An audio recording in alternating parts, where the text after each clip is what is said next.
Let's get to it. So you guys already know what happened with Floyd Schofield this past Saturday. He was in a battle with a Mexican fighter known as Tellis. Now listen, if I'm not pronouncing his name correctly, I'm sorry, but it is what it is. Well, God, you cold-blooded. So it was a battle, man, and he was really showing the heart of a fighter.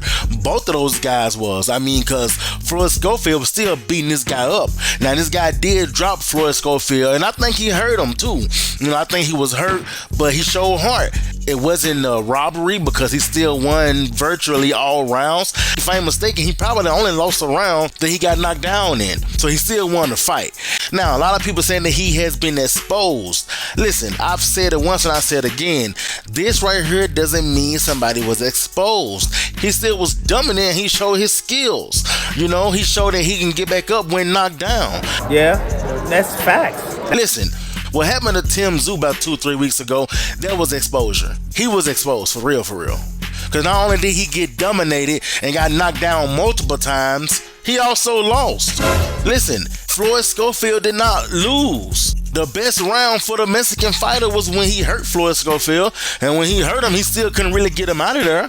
You see, Floyd Schofield's problem is that he lacked discipline, and I'm saying he lacked discipline because he wasn't listening to his dad. His dad told him, do not sit in there and try to bang with him. He can, but who want to risk that when you know that you can beat the fighter by boxing? To this day, I can beat him with boxing. If I didn't have no skills in boxing, yes, I'd go in there and just bang it out with him. I ain't got no skills anyway, right? But if you're Floyd Schofield, bro, you got skills. You didn't have to brawl with him.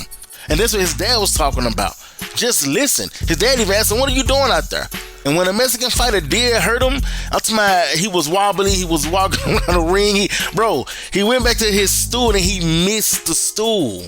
Yes, he tried to sit down and he missed it. He also did something that I didn't like. He felt like the Mexican fighter had hit him in the back of the head and he kind of turned his back from him. Bro, you don't turn your back from somebody in a fight. Even Shakur Stevenson had to tweet about that. He said he lucky dude didn't clip his butt when he turned around. And look, Shakur Stevenson right. He lucky because the dude was about to hit him, but for whatever reason, he stopped. I don't know why he stopped, but he stopped. I guess he felt like, now if I win, I want to do it fair. In his defense, that still would have been fair because Floyd Schofield shouldn't have turned around. But it wasn't the only thing that Shakur had tweeted. He had tweeted some more stuff. It was him and Tank just giving their thoughts while the fight was going on. Tank actually said, I'm getting me a bite to eat, and I'm hearing at Kid Austin, you getting your butt kicked, bruh. Tell me it ain't so. Hit me back ASAP and clear this crap up. Now, I guess Tank saying that because he doing it as a joke, given the fact that Floyd Schofield did say that he would stop tanking 4 rounds. Yeah. Bro, you couldn't even stop this dude that you just fought in 4 rounds. You beat him, but you still went the whole distance with him. I'm thinking Tank would have knocked this guy out in about 4 or 5. That's what I'm thinking. And you couldn't even stop him. How you gonna stop Tank in 4 rounds? And then Tank had showed the video of Floyd Schofield falling from the stool. He put laughing emojis, and then he said, stop letting your father cut your hair. So at this point, he just kind of just trolling him, because I guess he thought he was losing the fight, but the thing is, Floyd Schofield wasn't losing the fight. He had a bad round where he got hurt. He still dominated the whole fight. I still do not think he can beat Tank. I still do not think he can beat Shakur Stevenson.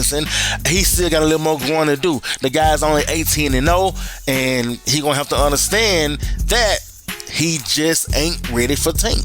Or even Shakur Stevenson for that matter. But no, I want you to understand, when someone faces a storm in that ring, this does not mean that they have been exposed. It depends on how they move forward with that storm. I think Floyd Schofield did great. Like I said, he just lacked discipline. He ended up trying to bang with that dude. And listen, they even helped him out a little bit because he did catch that dude a pretty good amount of times. But the dude just had a pretty good chin on him, and so did Floyd Schofield. Because if Floyd Schofield didn't have a good chin on him, the dude would have got him out of there, right? Especially when he hurt him. And the dude caught Floyd Schofield a couple times, actually. A pretty good amount of time, but he still couldn't get him out of there either. Both of those guys showed the heart of a fighter, and this does not mean that Floyd Schofield has been exposed. However, like I said before, this still does not mean that he's ready for Shakur Stevenson or that he's ready for Tank Davis. And I don't care if he is the number 2 contender. You can be the number 2 contender or even the number 1 contender and still not ready for the champion. There's been plenty of cases where the number one contender wasn't ready for the champion, and they got dominated. So I think that this will be one of those cases. I think he should just wave that off a little bit, get a little more experience under his belt, get a little more fire under him, and who knows, within 1 to 2 years from now, he could definitely be ready. But right now, he's just not.